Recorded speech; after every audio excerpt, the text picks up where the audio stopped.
Calienta la Feria del Libro, estamos con todo, mucha gente, ya pasamos los 700, estamos en una tarde de domingo, pero que cada vez se pone mejor, así que son las 18:10, estamos arrancando la tercera entrevista de esta tarde y voy a presentarlo. ¿Cómo lo presento? ¿Lo presento yo o lo presentás vos, Mati?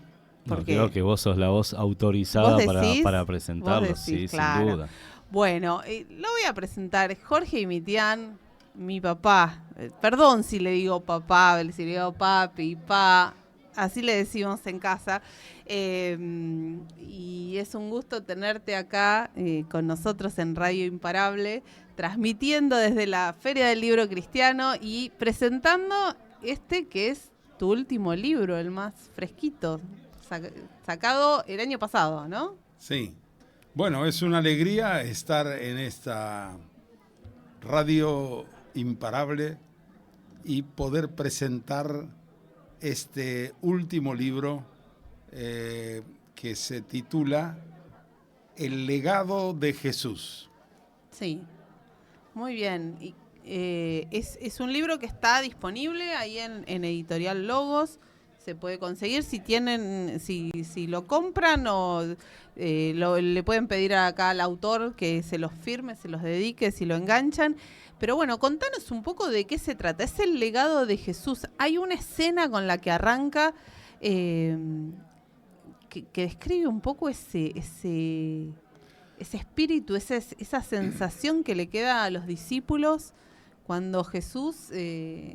Bueno, ¿no? El copete del libro, sí, o el subtítulo, dice la última conversación de Jesús con sus discípulos antes de morir. Claro. Entonces, la idea es como un padre que sabe que le faltan pocas horas para morir, reúne a toda la familia a su alrededor y les da sus últimas palabras. Claro. Como lo más valioso, lo más importante de todo lo que tenía que decirles, lo reserva para el final, para ese momento. Entonces Jesús, antes de ir al Getsemaní y antes de ser crucificado, crea un escenario donde reunirse sí, en soledad o en intimidad con sus 12 discípulos con los cuales compartió un poco más de 3 años en su ministerio.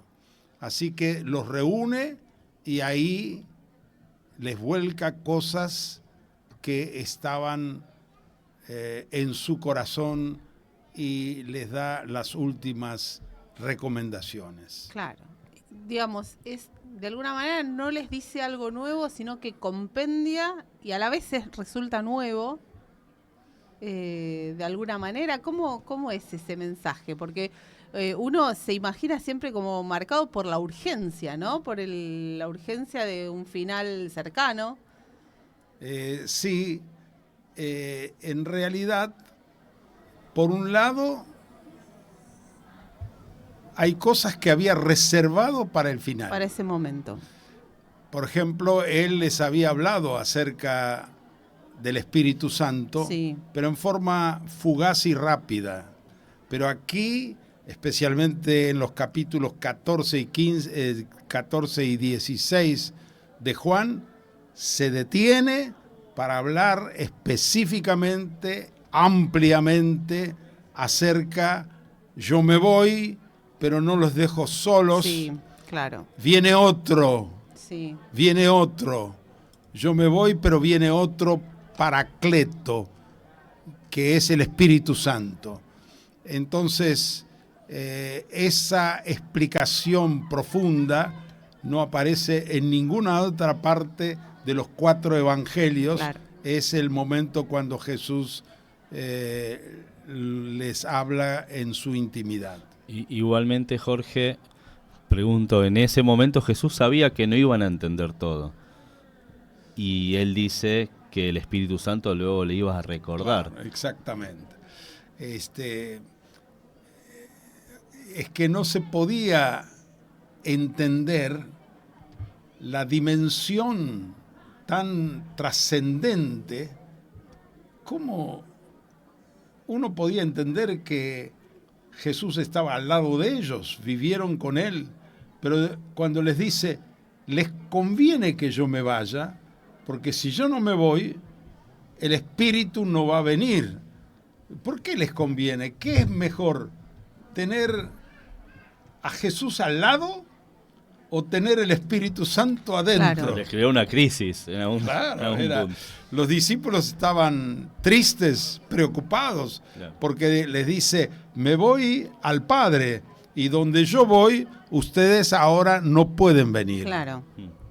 Y hay algo que es muy interesante. Alguna vez conversando como padre e hija, hablando de la impulsividad y estábamos hablando puntualmente del TDAH, ¿no? El trastorno de déficit atencional y con hiperactividad, ¿no? Y con impulsividad. Y vos me dijiste, ¿qué personaje de la Biblia te parece que era muy impulsivo, ¿no? Y entonces uno automáticamente dice Pedro, ¿no? Claro, sí.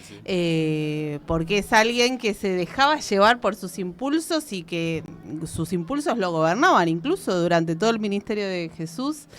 Una y otra vez Pedro lo niega, le corta la oreja. Esto hay como... pero después esa transformación en el carácter de Pedro se va a producir seguramente en ya a partir del Pentecostés, cuando recibe el Espíritu Santo y claro, aparece este denuedo que muchas veces lo entendemos como libertad para hablar y para expresarse, pero es como esa encarnación del Espíritu Santo, y como yo me imaginaba un Pedro como un Pedro con TDAH y cómo en su nueva dimensión del conocimiento y esta apropiación del legado de Jesús logra transformar realmente su carácter. ¿Esto es así? ¿Cómo lo ves? Es una interpretación... Vos predicás mejor que yo. No. Así que adelante. Tenés que escribir el legado 2. No, claro. Pero bueno, realmente el legado... uno dice, a veces te preguntas, si vos fueras discípulo, ¿qué te gustaría más? ¿Estar con Jesús o ser de los discípulos que estuvieron con Jesús o de los que después de cuando vino el Espíritu Santo? Y uno diría, no, yo quiero estar cerca de Jesús, que me firme los libros. Alguno diría los dos. Los dos, bueno, si se puede, algunos pudieron los dos, ¿no? Claro. Pero, bueno, el apóstol Pablo no, por ejemplo. Bueno, claro. Pero digo... la transformación del carácter de los discípulos se ve más cuando Jesús se fue que cuando Jesús estaba. Entonces, ese como el legado encarnado, ¿no? Claro. Era ahora Jesús, a través del Espíritu Santo, dentro de ellos, la única forma de hacer posible que cumplieran los mandamientos. Cuando les dice, justamente, vos decís, hay algo nuevo, le dice, un mandamiento nuevo os doy, que os améis los unos a los otros. Pero ¿y dónde está lo nuevo? Si ya se lo había dicho. Acá está lo nuevo. Como yo. ¡Wow! Claro. Amar como Jesús es imposible para el ser humano. Pero a través del Espíritu Santo, Jesús se instala dentro de nosotros para que podamos amar como Jesús, pero en realidad es Jesús quien ama en nosotros al otro. Entonces es posible. Ahí está el misterio revelado, que ellos no lo podían entender antes, porque les dijo, lo que yo digo ahora no lo pueden entender. Pero cuando venga el Espíritu, recién ahí entonces, Él les va a enseñar toda verdad, y ahí recién van a entender. Porque hay cosas que solo se entienden cuando se lo experimenta. a ver, explica cómo es el gusto de la miel. Vos podés decir dulce, pero la mermelada también es dulce, pero el gusto de la miel es único. Solo puede conocerlo el que toma una cucharita, mete en el pote y se lo pone en la boca. Ahí recién lo entendió, ahí recién lo conoció. Claro. Y es inexplicable. Claro. El sabor de la miel no hay palabras para explicar. Entonces, no es que me guste mucho la miel, pero es un sabor único. Y así es también cuando se experimenta a Jesús en uno mismo a través del Espíritu Santo. Es increíble porque lo explicás tan claro y uno dice, ¿y cómo no lo vi? ¿Cómo no me di cuenta? ¿No? En estos días también comentábamos con Mati, hablábamos cuando vino Omar Gaitán en el retiro de pastores y obreros que se hizo en Comunidad Cristiana en Condarco. Vos diste una palabra y también lo que asombra es la frescura con la como que volvés a leer y volvés a explicar, y no lo digo porque sos mi papá, creo que compartimos con Mati 100%. esa opinión, sí. Pero ¿cómo llega esa revelación tan fresca de algo que por ahí es un versículo que lo leímos tantas veces y de repente, ¡pac!, ¿no? Viene... Claro, ahí viene. Quería decir también que lo que más me impresionó del Evangelio de Juan es el Evangelio de Juan tiene 21 capítulos. Sí. 12 capítulos dedica Juan para narrar lo que sucedió con Jesús durante 3 años y medio. Sí. 3 años y medio, 12 capítulos. Lo resume ahí en 12 capítulos. Pero luego dedica 5 capítulos para narrar lo que sucedió esa tarde, noche. Claro. Quiere decir que Juan le dio un espacio en su evangelio, dentro de los 21 capítulos, le dio un espacio importantísimo. 5 capítulos para narrar lo que Jesús hizo y dijo durante una tarde-noche, antes de ir al Getsemaní y antes de ir a la cruz. Entonces, para Juan era tan trascendente lo que había dicho que le dedicó 5 capítulos. Es impactante el espacio que le dio. Claro. Impresionante. Sí. Mismo la última parte, Juan la ve de lejos, cuando Jesús charla con Pedro. Y refleja muy bien también esa humildad, ¿no? Digo, Juan, de hablar en tercera persona de él sobre una situación que está viviendo Pedro. Sí. Cómo relató y cómo fue tan detallista en esto que decís, en estos capítulos. Tal cual. Evi, mencionaste algo del retiro. Yo tenía una pregunta para Jorge. Dale. Que sale un poquito del libro. Ángel hizo una mención, y lo tengo textual porque me la anoté, Ángel Negro. Pastor Ángel Negro, sí. Dijo, Argentina se perdió, hablando de Jorge Mitián, Argentina se perdió un gran ingeniero, dijo, pero el reino de Dios ganó un profeta. Esto lo dijo Ángel Negro en el último retiro de pastores y obreros. Y la pregunta es, mirando hacia atrás, en ese momento que Dios te llama, cruzando la avenida Pueyrredón, ¿tuviste como esa conciencia o esa noción de decir o de pensar todo lo que Dios iba a hacer a través de tu vida? Porque hablamos de los libros, este es uno de los libros, pero hay muchos, y hay muchos de tus libros que han transformado la vida de las personas a través del testimonio que vos impregnaste en ese libro. ¿Tomaste conciencia en algún momento de todo lo que Dios iba a hacer a través tuyo? No, absolutamente nada. Simplemente cuando Dios me habló cruzando la avenida, que me habló con voz audible, fue la primera y única vez en mi vida que escuché a Dios con voz audible. Fue tan real la voz que me di vuelta para ver quién me estaba hablando y no había nadie. Entonces me di cuenta que era el Señor. Yo lo único que entendí, el Señor me dijo, vende lo que tienes y dáselo a los pobres y sígueme. lo único que tenía en ese momento en la mano era la carpeta de la Facultad de Ingeniería, que estaba haciendo el curso de ingreso, que en ese tiempo duraba 1 año. Así que yo estaba en la mitad del año, en la mitad del curso. Vende lo que tienes. Solo entendí que Dios no quería que fuese ingeniero. Me dio pena porque me gustaba mucho matemática y física, pero amaba más al Señor. Y cuando crucé la avenida, llegué a la vereda, hice un luto de 1 minuto, literal. Esperé 1 minuto, dije chao a la facultad y a la ingeniería y dije, Señor, estoy dispuesto a hacer tu voluntad, nada más. Pero ni me imaginé, ni sabía, ni me imaginaba que algún día sería pastor o tendría un ministerio apostólico, profético. No, ni. Yo ya era predicador, era un evangelista juvenil, pero no tenía idea de lo que vendría después, ¿no? Qué bueno. ¿Y qué libro te falta escribir? Porque ¿cuántos libros tenés en tu haber? Jesucristo el Señor es increíble porque cumplió 50 años, ¿no?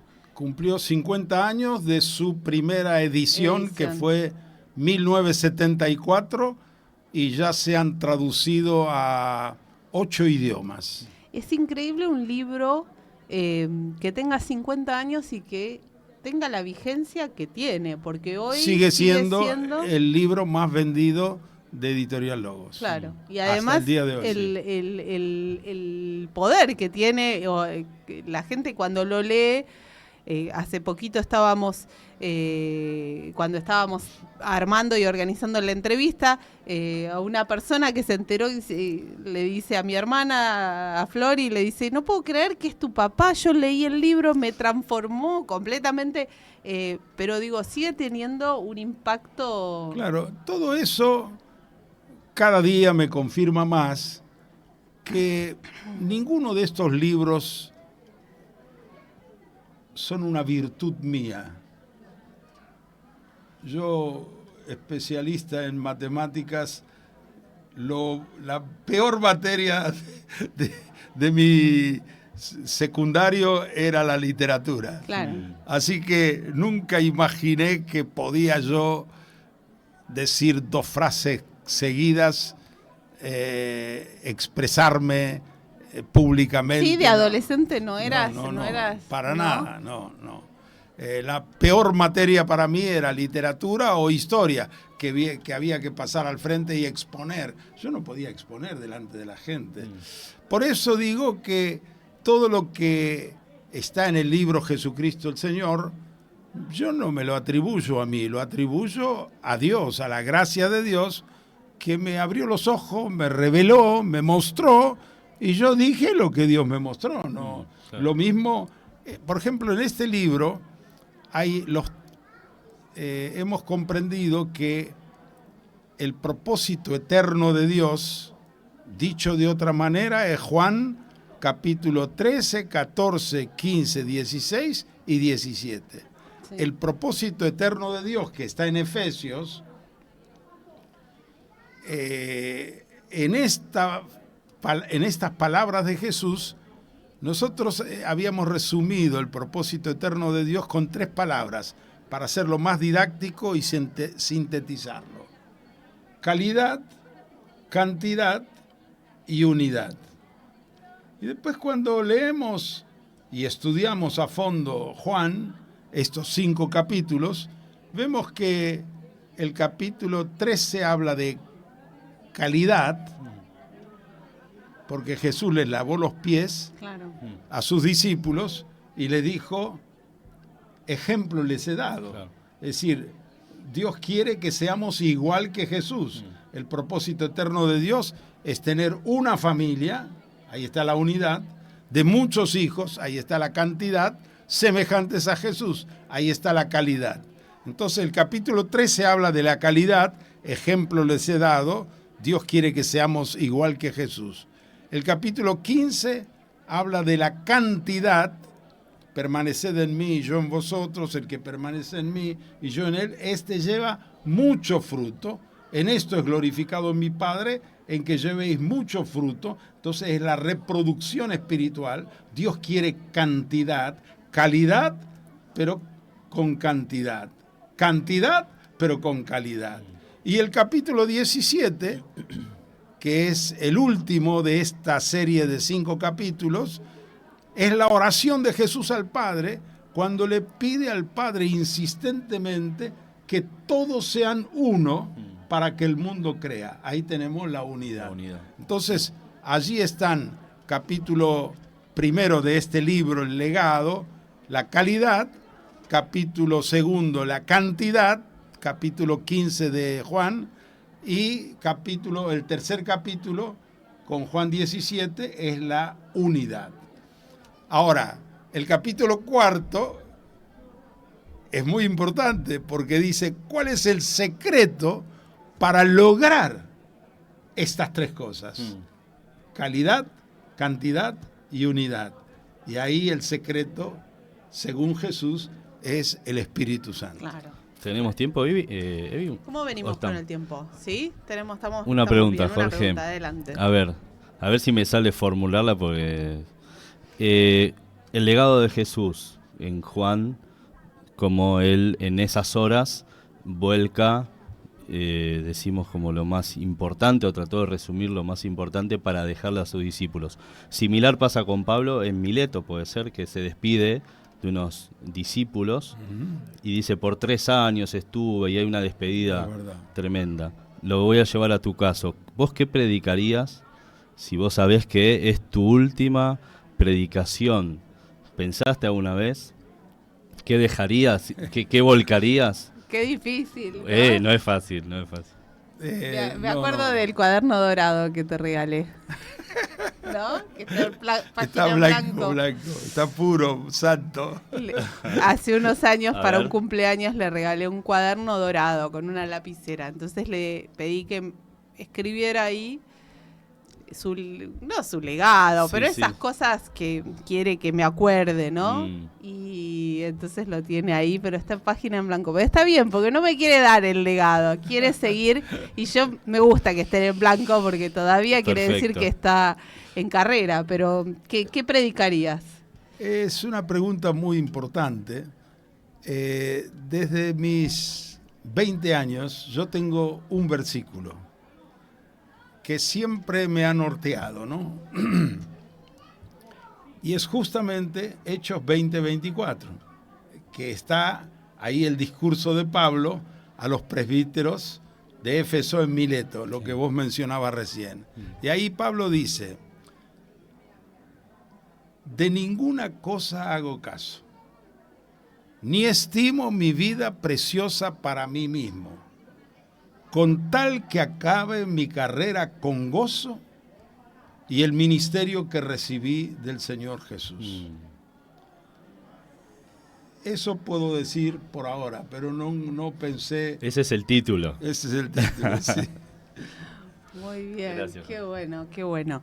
Bueno, la verdad, pero ¿hay algún libro próximo a que tengas ahí en volviendo a eso, sí. Tengo la epístola a los Hebreos, ahí para en algún momento entrarle. Está todo ya desarrollado en apuntes, en cassette, porque todos mis libros, creo que todos, han sido primero predicados. Claro.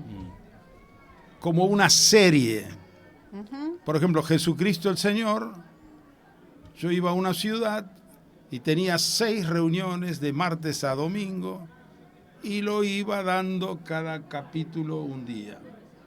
Y así en muchos lugares. Finalmente muchos dicen, pero esto hay que hacerle un libro. Claro. Insistieron. Bueno, lo mismo pasó con el legado. El legado es un tema que lo prediqué en varios lugares, en muchos lugares y diferentes países. Y bueno, la que más me insistió fue Vicky, mi otra hija, de que tendría que ponerlo en libro. Y bueno, después pasamos a libro o a escritura, pero siempre le falta a uno un tiempo para terminar de redondearlo. Pero Vicky me dice, ya está preparado, ya está listo, ya hay que imprimirlo. Bueno, así que con el impulso un poco de ella salió. Así que yo tengo sobre Hebreos, el título no sé cuál será, pero el tema, porque a veces el tema es una cosa y el título tiene que ser algo más atractivo, pero el tema de Hebreos, perdón, es Jesús, nuestro apóstol y sumo sacerdote, o el apóstol y sumo sacerdote de nuestra fe, que eso lo dice en el capítulo 3, versículo 1. Así que toda la estructura de Hebreos está montado sobre estos dos oficios de Jesús. Primero como Jesús como apóstol, que viene de Dios a nosotros, y luego como sumo sacerdote, que nos lleva a Dios. Claro. Ese es uno de los libros. Después tengo varios en la lista, pero no sé si... Y ahora estos, los últimos, los escribís directamente, ¿no? Este también, sí fueron mensajes, pero Hebreos, anterior, Hebreos lo he dado... No, pero sí. Hebreos, la primera vez que lo di, yo tenía 24 años. Mira. Claro. Y es el mismo esquema, pero claro, a través de los años uno lo va con...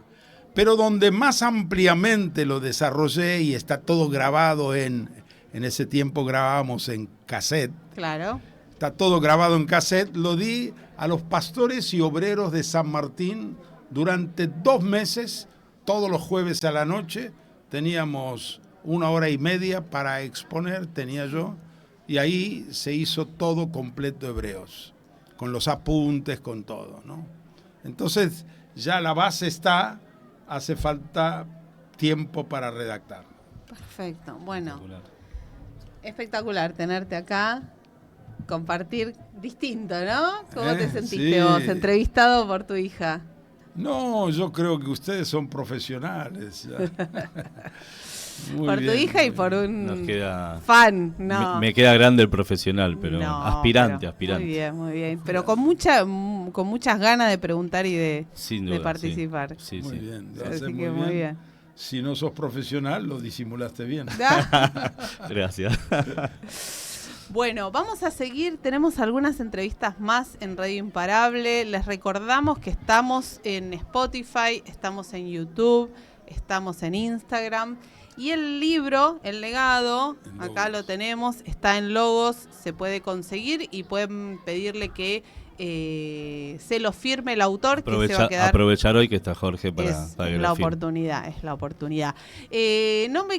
Tenemos más tiempo de radio en un ratito, no quiero dejar de agradecer a todo el equipo que hace posible que estemos transmitiendo acá. Hace un ratito llegó café. Yo no estuve justo, pero me dijeron que la cafetería... Había uno para la cafetería impresionante. Impecable. Y nos trajeron cafecito. La verdad, todo muy bien. El equipo técnico, quiero decir, Olivia Márquez está ahí en la producción, community manager, poniéndole el hombro a todo, creando las cuentas, subiendo contenido. Así que fuerte el aplauso para ella. Después también tenemos acá a Lucas Palferro y a Mati García, que estuvieron acá acompañando en las entrevistas periodísticas. Así que también tenemos a todo el equipo de sonido. Tenemos a Claudio Córdoba en el área de transmisión, internet, redes, a Samu Ferreira ahí, que es el que nos dice si estamos en el aire o no. Así que felicitaciones a todos, un gran trabajo. Y tenemos un ratito más, así que seguimos en Radio Imparable. No se vayan, quédense con nosotros, que hay mucho más de la Feria del Libro Cristiano.